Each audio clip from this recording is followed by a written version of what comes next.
You going to mug me? Am I going to mug you? Is that gorgeous or what, eh? And I believe I can run a decent marathon. Download Veely now.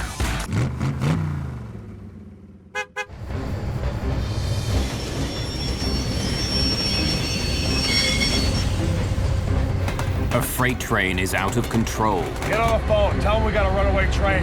7551 to West Colton. Its brakes can't hold it as it rockets down a mountain. Mayday, Mayday! We're doing 90 miles an hour. 9-0. Now thousands of tons of steel and freight are heading straight for a small town.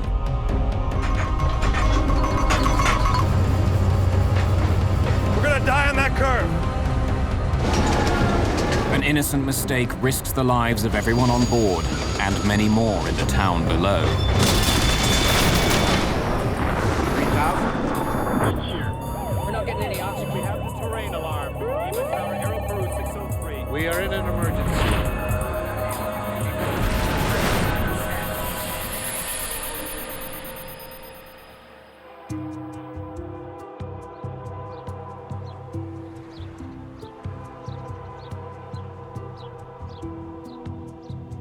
San Bernardino, California, a quiet suburban town at the foot of the San Gabriel Mountains.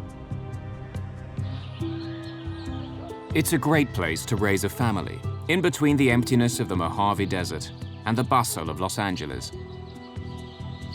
When we had problems in the neighborhood, we could go to one another, and it was a very nice neighborhood. But in 1989, San Bernardino is rocked by two disasters. 6 people are killed, 18 houses are completely destroyed. It begins with an out-of-control train. 60, 70, 80! And ends with a raging fire. You could see a huge cloud of black smoke in the air.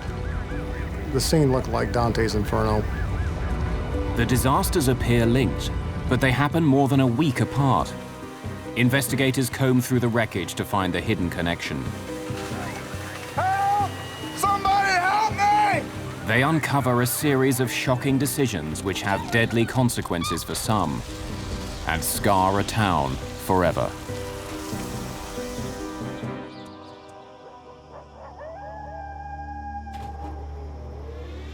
Early morning, May the 12th, 1989. On a railroad siding in the desert, a freight train waits to head up over California's San Gabriel Mountains. Frank Holland is the chief engineer for Southern Pacific Freight Train number 7551 East. Well, my job as an engineer is to get on the train, operate the locomotives, obey the rules, speeds, slow down at restrictions, and get the train from point A to point B. His work on this trip actually began the night before at the Mojave Rail Yard. Some of Southern Pacific's freight trains are put together here, picking up crews and engines to take them across the country. Holland is here to collect the paperwork he'll need for the journey. Hey, Frank. Holland was promoted to chief engineer 3 years before. Okay, clearance form, train orders, train list, and tonnage profile. His paperwork tells him he's hauling 69 freight cars, each one weighing 54,431 kilos. Holland also learns that the cars are all filled with the same thing, trona. It's a non-toxic chemical used in fertilizer. So you start making your calculations on what kind of horsepower you're going to have to take that train down that hill. And that will tell you at what speed you can go. Thanks. Have a good one. Altogether, Holland's paperwork tells him he's hauling more than 3.5 million kilos of cargo, more than 10 jumbo jets. The cargo's final destination is South America.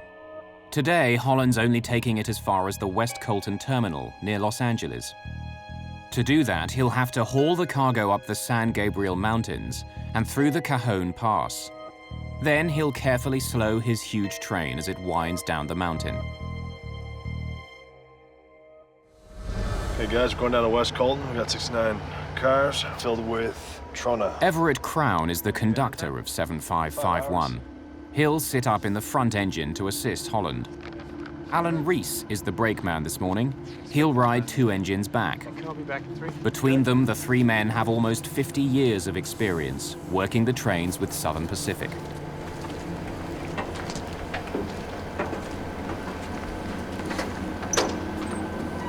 To make sure he has enough power to move his train up and down the mountain, Holland has asked for a little assistance. Southern Pacific dispatchers sent him 2 helper engines. Lawrence Hill is the engineer at the back. Robert Waterbury is his brakeman. While they've run this route before, it's not where they normally work. They don't know the weight of the cargo they're helping to haul, and they don't ask.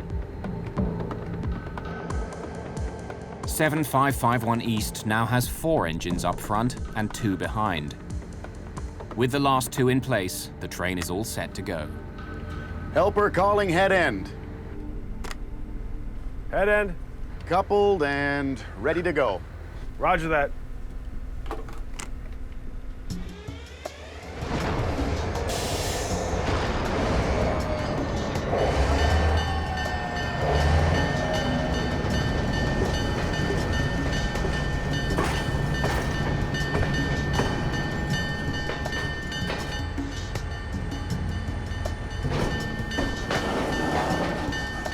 "7551 East slowly gathers steam. In just an hour and a half, it'll reach the top of the mountains, the 1,300-meter-high Cajon Pass.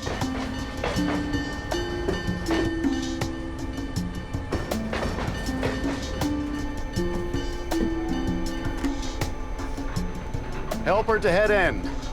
Head end. We've cleared the siding. Thank you.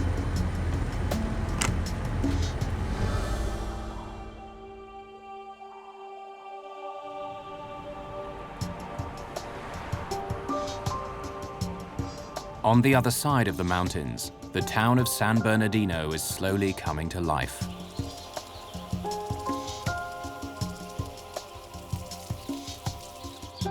The Muscoy section is a fairly new development on the northwestern edge of the town. It's filled with single-story homes and growing families.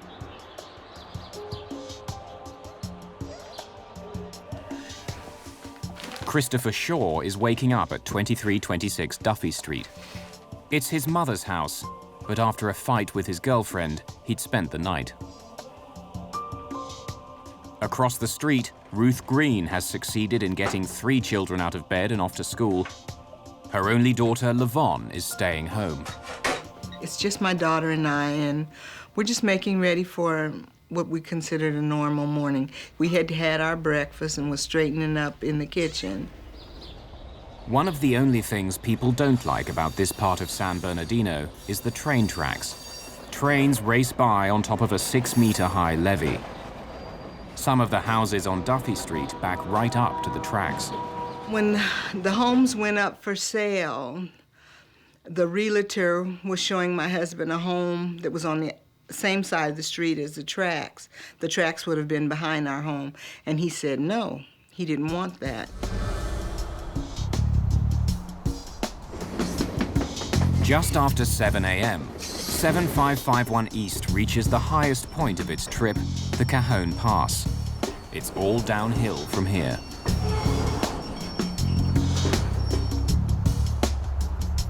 The pass is a vital rail link between Los Angeles and the rest of the world.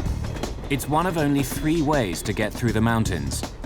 Dozens of trains rumble through here every day. Traditionally, in railroading, mountain railroaders are respected as the big guys, the tough guys, because they have the most demanding job. Cajon Pass is one of the toughest mountain passes for railroaders to deal with in the entire United States. So many trains go over it, and it is extremely demanding that everyone has to be on their toes 100% all the time. No chance. No? No. Engineer Frank Holland and conductor Everett Crown have the train right on time.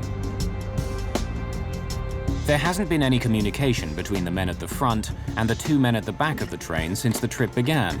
There's been no need. Everything's running smoothly. Now comes the most critical part of the journey, slowing the massive train as it starts down the mountain. What we do when we run a train from the Mojave area to Colton is basically we drive it off a cliff. At that point, the track tips over and goes downhill at a very steep grade, 2.2%. And for trains, 2.2 feet down in every 100 feet is like falling off a cliff. As 7551 East begins heading downhill, the crews still believe it's a normal run. What they don't know is that their train is already out of control, and they have no way to slow it down.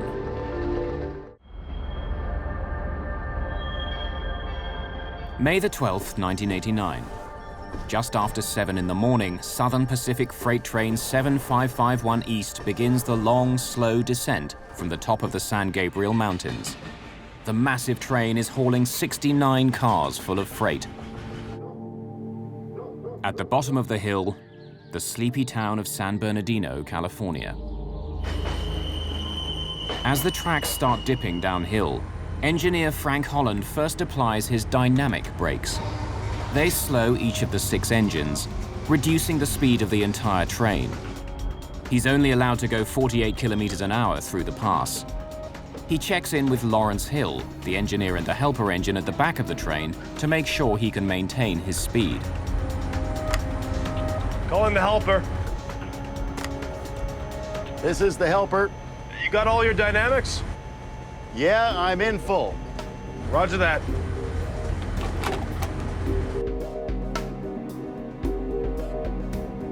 The first part of the downhill run twists back and forth 56 times. The friction from the turns helps slow the mammoth train. Even with the turns, Holland starts applying his air brakes. They put pressure on the wheels of each freight car. The train is now traveling at 40 kilometers an hour. That's exactly where Holland wants it to stay.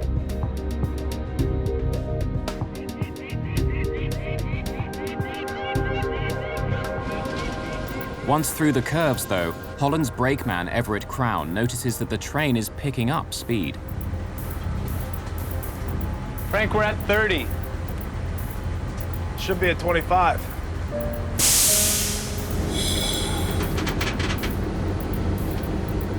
The train actually was maintaining its speed. It might have been picking up just a little bit, but we still had a long way to go.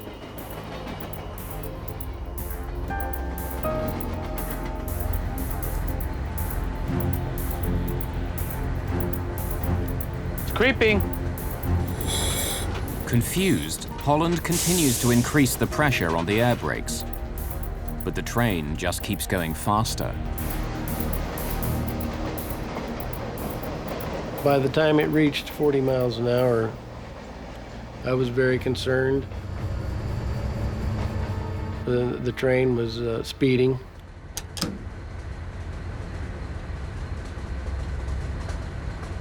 As the train approaches 72 kilometers an hour, Holland turns his air brakes on full. But it doesn't help.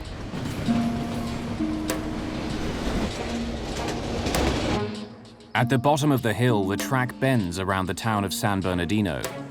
Frank Holland knows he's not supposed to go more than 64 kilometers an hour around the corner.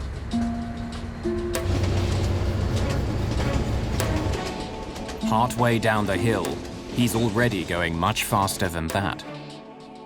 Ruth Green's husband has left for work. Her 3 youngest children are off to school. Across the street, Chris Shaw is just about to take a shower. Engineer Frank Holland knows there are several houses that are right in the way if his train comes off the track. I've been over that territory many times, and yeah, I knew that there was a curve coming down there that we weren't going to make.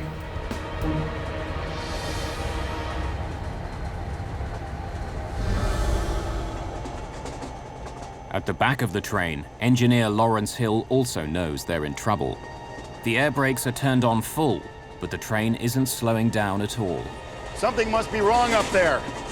Without talking to the front of the train, Hill slams on the train's emergency brakes. It's their last chance. The train at that point tried to slow down a little bit. A couple seconds later, it was off to the races. It just took off like a rocket. The speed was going up so fast, I couldn't even believe it.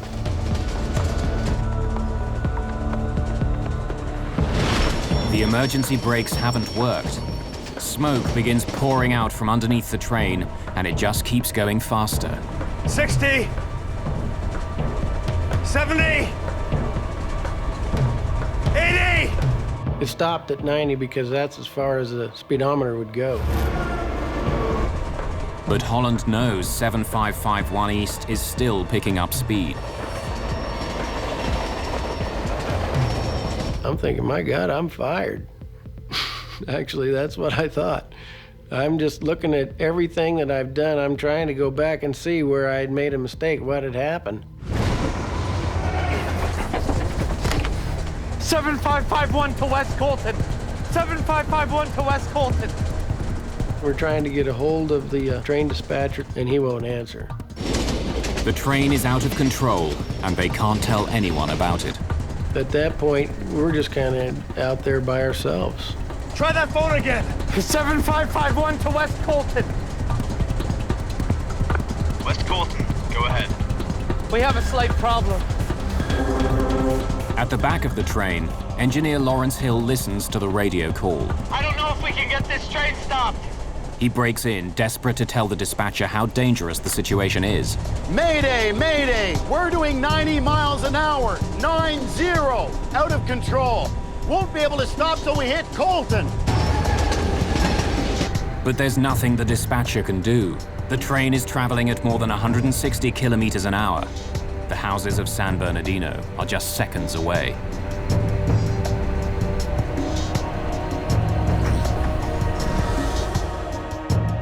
Down in the town, a strange rumbling breaks the morning calm.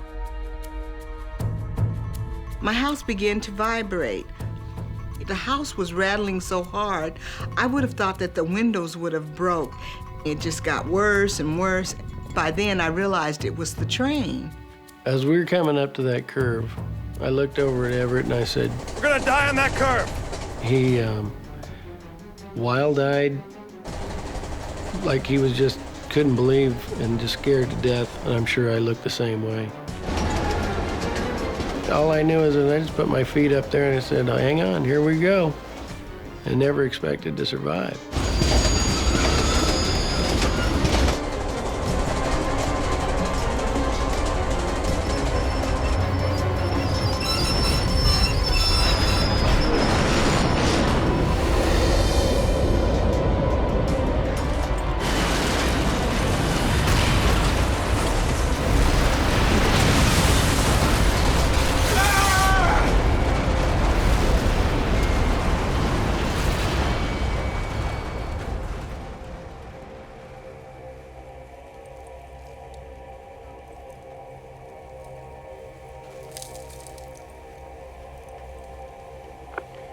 West Colton. AGYM Saugus dispatcher, please come in. We're on the ground here between Dyke and Stover. Mayday! Mayday! In the helper engine at the back of the train, engineer Lawrence Hill desperately calls the Southern Pacific dispatcher. Being at the end of the train has saved him from injury, but he's not sure everyone else has been so lucky. SP7551, anybody please come in. It takes more than a minute for Hill to get a response to his frantic call. Saugus dispatcher, 7551 East, over. Saugus dispatcher, we are all over the ground here. I haven't heard anything from the head end. They may need some assistance. We went on the ground.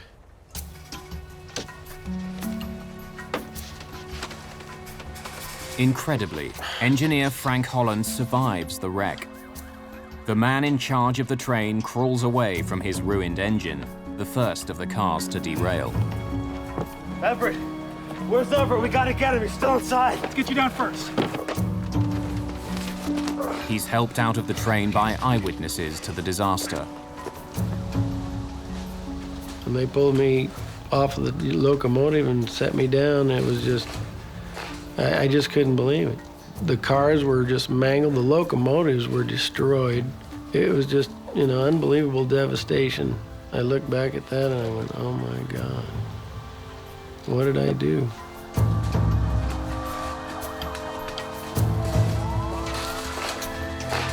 Frank Holland has broken several ribs.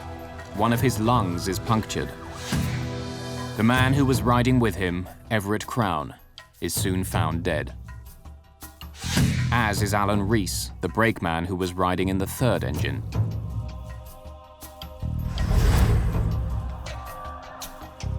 Footage taken shortly after the crash shows the scale of the disaster.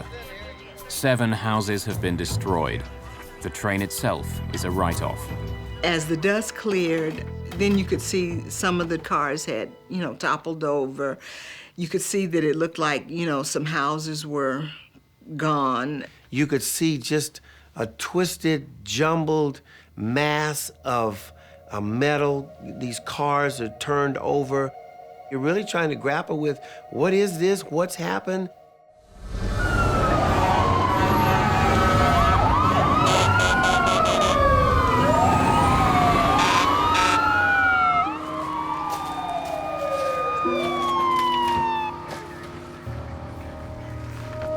Alan Simpson is a battalion chief with the San Bernardino Fire Department.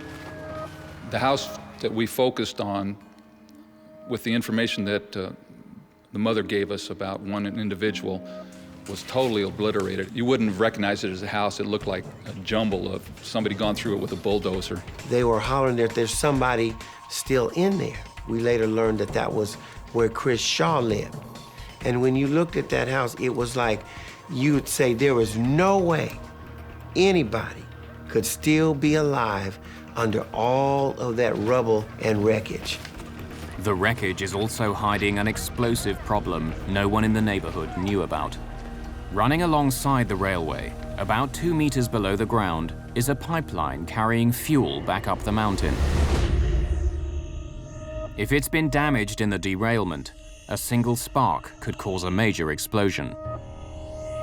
Prior to this incident, we were not aware that this pipeline existed and ran directly behind our homes. The thought's always in the back of your mind if you have something like that. This is major, 14-inch pipe full of pressurized fuel. We know what that's going to do if it ruptures. The pipeline is operated by the Kalnev Pipeline Company. It pulls hundreds of barrels of fuel from the pipe, trying to reduce the size of any potential explosion. But much more fuel remains behind. Automatic safety valves in the pipeline that are supposed to shut off individual sections aren't working. The company can't completely drain the area under the derailment. Almost 3 hours after the crash, rescue workers find the body of a small child. He's the second young boy killed in the disaster. Well, after we recovered the 2 children from the one house, there wasn't a lot of hope for finding anybody else at that point. But you never give up hope. You always keep trying. But there's pressure to wind the search down. Every moment spent looking for Chris Shaw further delays the cleanup. And Kalnev can't check the pipeline properly until the rail cars are gone. An entire neighborhood holds its breath. Is there any chance Shaw could possibly have lived through the disaster? Southern Pacific Train 7551 East has crashed into San Bernardino, California. 4 people are dead, and an entire neighborhood has been evacuated. A gas pipeline under the wreck hasn't been checked yet. Chris Shaw was in one of the houses destroyed when the train derailed. 12 hours later, he's still missing. George Avery, a firefighter for less than a year, takes his shift at the crash site. We were ordered to relieve the crews that were trying to search for a body. And at that time, they thought it was a body recovery. Shaw is the last person in the neighborhood still to be accounted for. Workers ask his mother to draw a map of the house. She tells them her son was in the bathroom when the train derailed. Workers concentrate their final search effort there.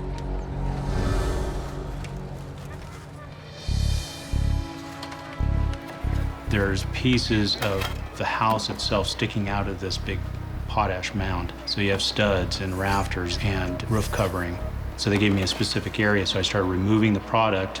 And as I did so for, it seemed like an eternity, but it was probably an hour, hour and a half, this void occurred and started to reveal itself in front of me.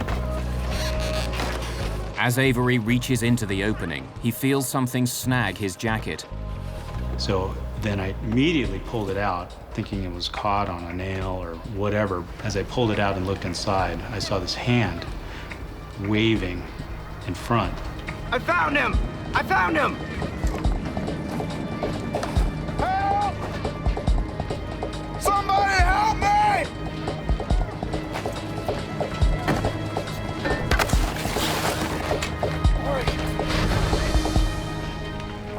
It takes workers nearly an hour and a half to pull Chris from the wreckage. Debris from the train had formed a protective cocoon around him.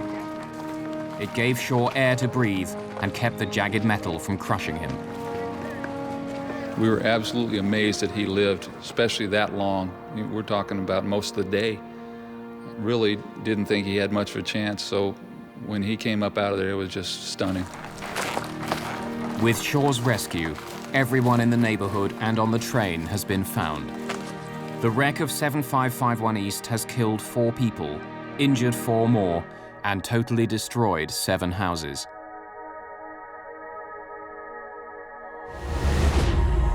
Even with Shaw's rescue, San Bernardino's troubles aren't over yet. If the Calnev pipeline has been damaged, it could explode at any time, destroying more homes and taking more lives.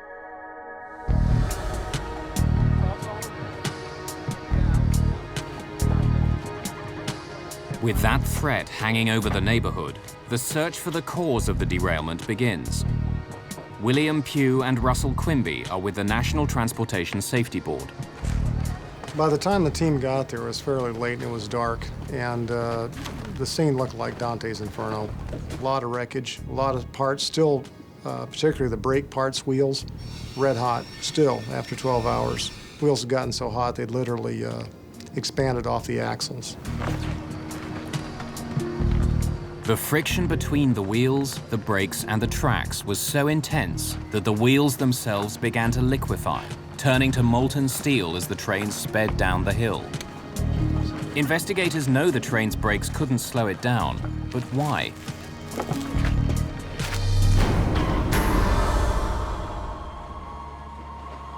The next day, cleanup operations begin. Southern Pacific needs to clear its ruined train from the area. It's the only way investigators can work and Calnev can check its pipeline.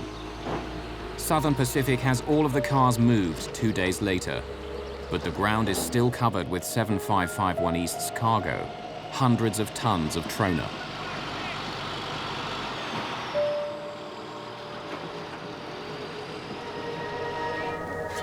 Calnev begins clearing the trona along the route of the pipeline. It's the quickest way to inspect the line, and it keeps the heavy equipment away. They made 5 or 6 excavations down to the pipeline to visually look at the pipeline. They felt comfortable that nothing had penetrated to the depth of the pipeline. The fuel is under incredible pressure. Any damage could lead to a massive leak and possible explosion. But Calnev finds nothing. The depth of the pipe has shielded it from the storm above. The pipeline is a vital source of gas for Las Vegas, almost 320 kilometers away. It supplies both civilian and military customers in the desert. There's pressure to get the gas moving again. There were a number of people in the community that thought it should not be open, and supposedly people in Las Vegas had said that they had cars that were worth more than our homes on Duffy Street, and so fire up the pipeline. Just 4 days after the derailment, the pipeline is restarted. Kalnev watches for any drop in pressure. It would mean fuel was escaping, that there was a leak somewhere in the system. But it holds.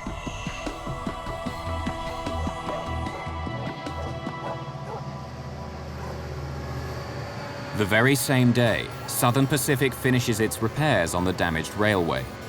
Trains are once again moving past San Bernardino.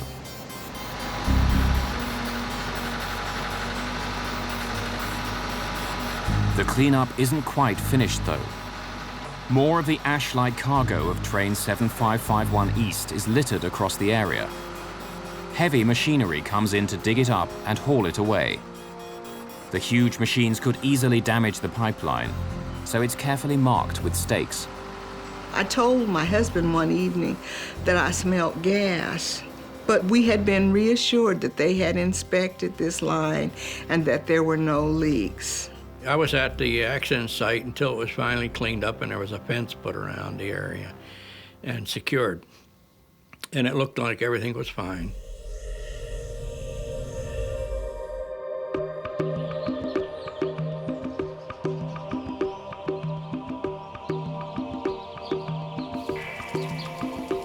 Early morning, May the 25th. It's been almost 2 weeks since 7551 East derailed, slamming into San Bernardino. But the cleanup was fast. For more than a week, the trains and the fuel in a pipeline below have been running smoothly.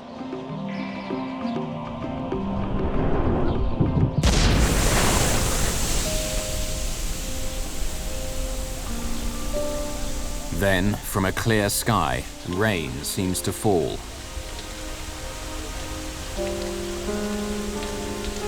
Large sections of the neighborhood are soaked by this peculiar shower. Ruth Green is back in her house when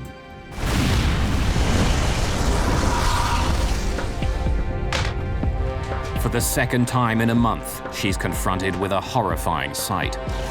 To the left of me, as far as I could see up, down, or side to side, was nothing but a big wall of fire. I got to the front door, neighbors were screaming, "Get out, get out." I ran for my life.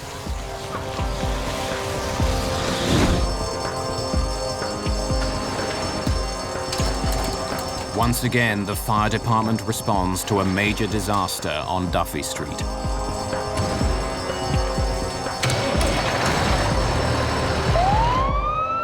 As we're getting the call and getting on the rig and opening the door, there was no doubt in my mind what that was. You could see a huge column of smoke and flame, and I knew immediately it had to be the pipeline.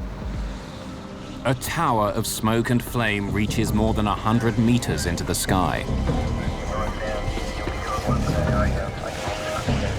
Initially, when we got in there, we were so close that the plastic lenses on the front of the engine melted. Several of the turn signals, part of the red lights, melted. There is an intense noise coming from this pipeline where it had ruptured. It sounded like a jet engine. Deafening is how I would describe it. And we dealt with that all day long. Local firefighters aren't the only ones called back to the scene.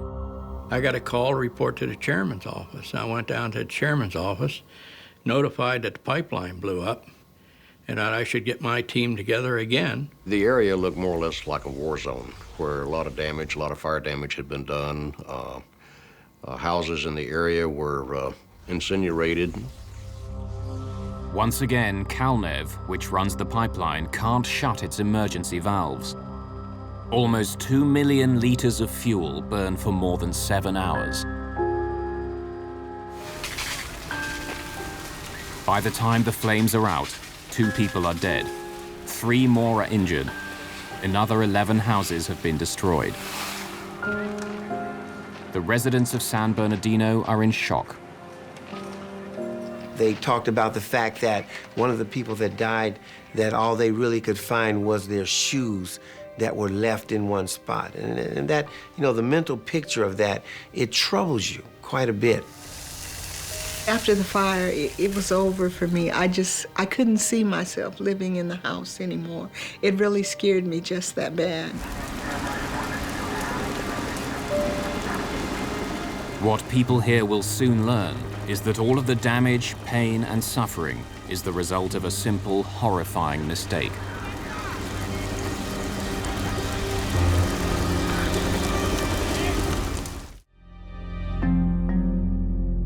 A small neighborhood in San Bernardino, California, has been devastated by 2 disasters. In just 13 days, a train derailment and a gas explosion have ripped through the area, killing 6 people.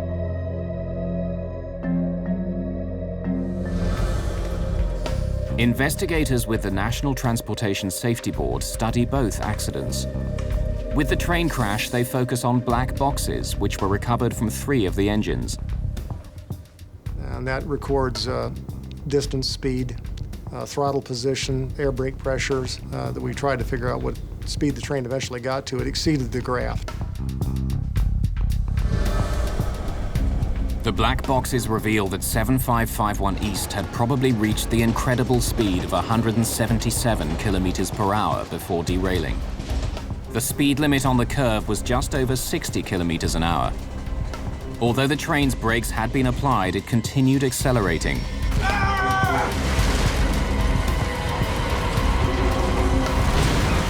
How had the train become so out of control? Almost all accidents are a chain of events that link together to cause the accident. Of course, any one point, if you'd broken that link, the accident wouldn't have occurred. Like other freight trains, 7551 East has 2 different systems to slow it down: dynamic brakes and air brakes.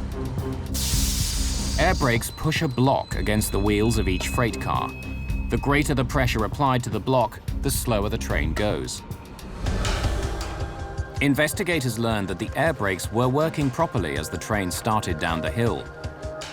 As the train sped up, though, engineer Frank Holland maintained pressure on the air brakes. The heat created by the brakes became so intense that they melted. By the time of the crash, they were useless. The team turns its focus to the dynamic brakes. The dynamic brakes harness a magnetic field created by the engine's main generator. They reverse the magnetic field, which slows the axles on the locomotive. There were 4 engines at the front of the train and 2 at the back. Before beginning his trip, engineer Frank Holland knew that his second engine wasn't working at all, and that the dynamic brakes on his 4th engine were only working sporadically. Still, it was more than enough. We figured that with the units that we had on the head end and the 2 helpers that they gave us later on, we could do 30 miles an hour down that grade with no problem. When his train starts down the mountain, Holland has it under control. With the brakes he has, he should be able to hold his speed, but he can't. Frank, we're at 30. It should be at 25. It's creeping.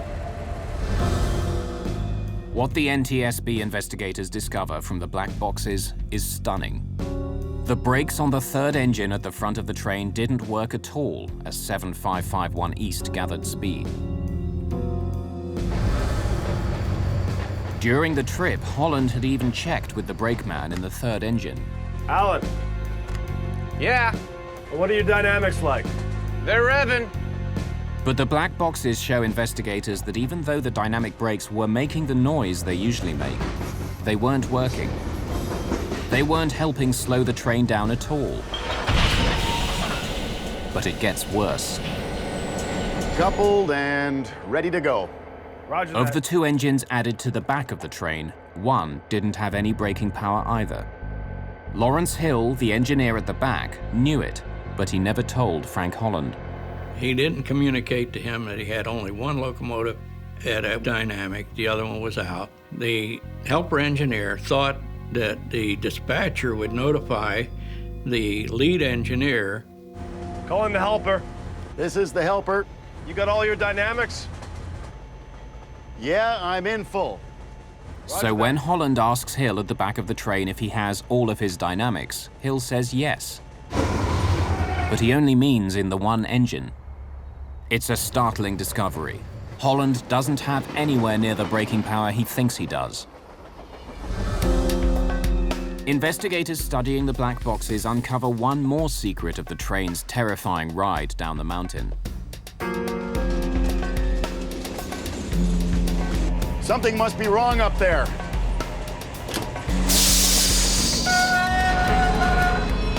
When Lawrence Hill pulled the emergency brakes, he actually cancelled out the dynamic brakes. It's a safety feature to keep the wheels from locking and the train from sliding down the tracks. In this case, with the air brakes melting, the dynamic brakes were the only thing holding the train back. Putting the emergency brakes on actually sped the train up. When the emergency brakes are applied, what happens is you lose your dynamic braking and you've got a runaway train now. But Pugh is still puzzled. According to all the paperwork, 7551 East was hauling 3.5 million kilos of cargo. At that weight, even with his crippled engines, Holland should have been able to hold his speed going down the mountain. To find out why he couldn't, investigators turned their attention to the days before the accident.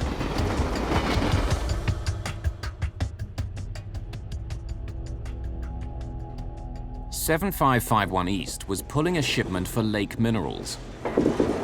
5 days before the trip began, the company's superintendent drops off the proper paperwork with Thomas Blair, who works for Southern Pacific.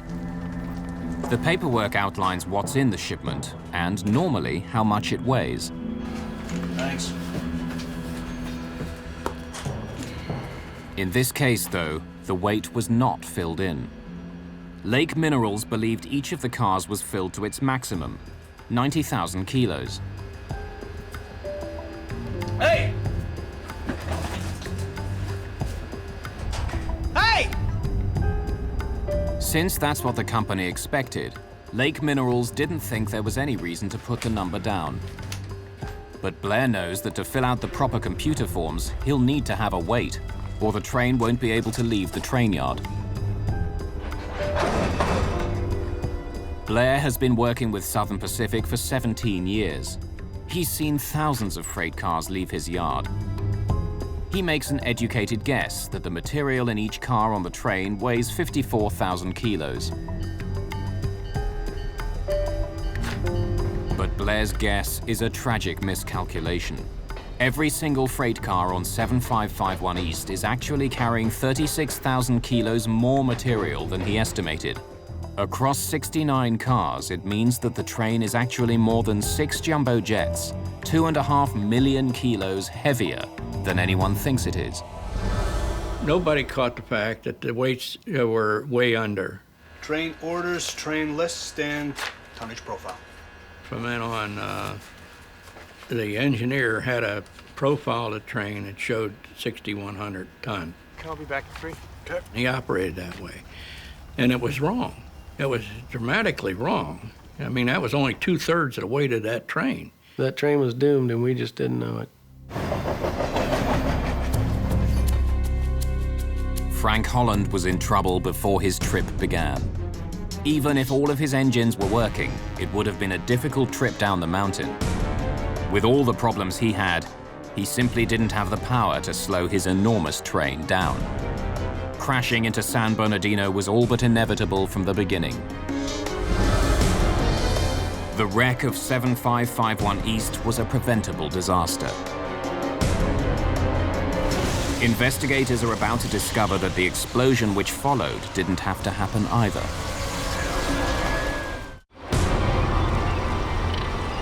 In May of 1989, twin disasters shatter the town of San Bernardino, California. A train derailment and a gas line explosion kill 6 people and destroy more than a dozen houses. Investigators comb through the ashes to learn how the two events are linked.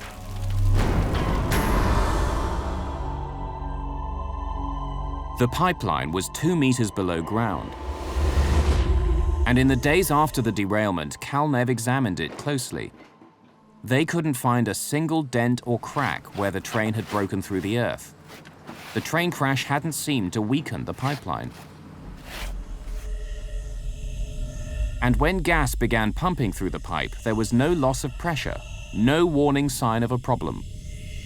They started operating and brought it up to about 1,600 pounds, and all of the pressure readings at various places along the pipeline looked normal. Since the derailment itself didn't cause the rupture, investigators continue their search. They study the pipeline for clues. Even though the fire burned for hours, the piece of pipe that burst has not been destroyed. When the pipe opened up, it caused a rupture in the pipe that was sort of what we term as a fish mouth shape. And at the widest area, it was about 4 inches wide, and it was about 2.5 feet long.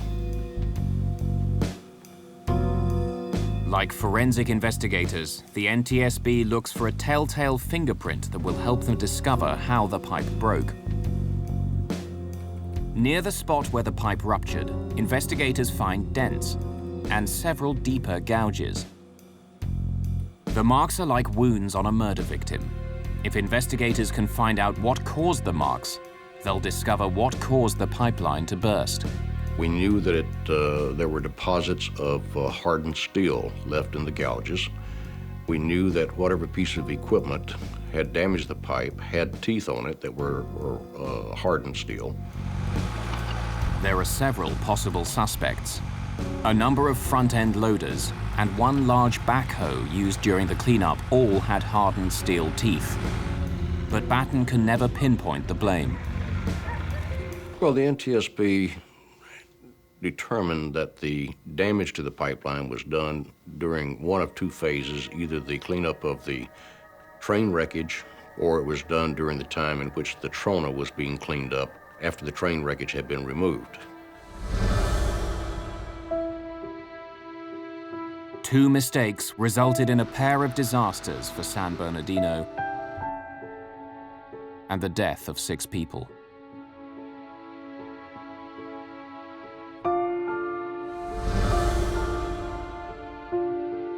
In its final report on the disasters, the NTSB doesn't blame Frank Holland, saying his belief that he had enough braking power to stop the train was perfectly reasonable.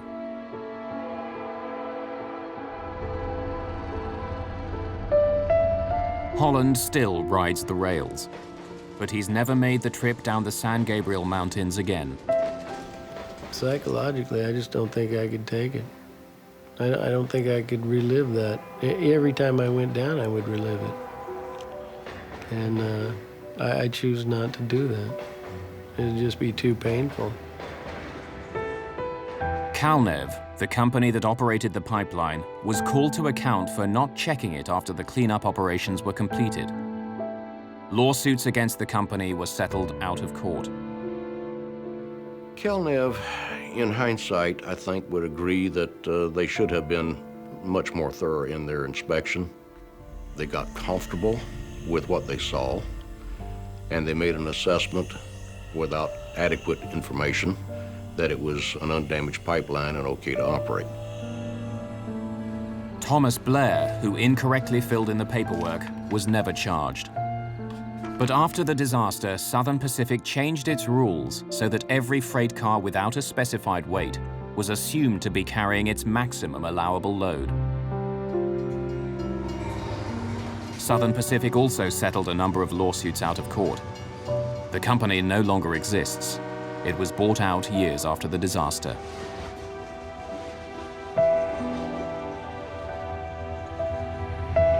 Trains continue to run past San Bernardino, but many of the families involved in the disaster moved away. Trains were still coming down out of Cajon Pass. And so a person couldn't help but go in their mind go to where, what if that this thing could happen again? Houses aren't allowed beside the tracks anymore. All that's left is an ugly scar of land. There's no monument here to mourn those who died, or to mark the day when disaster came to Duffy Street.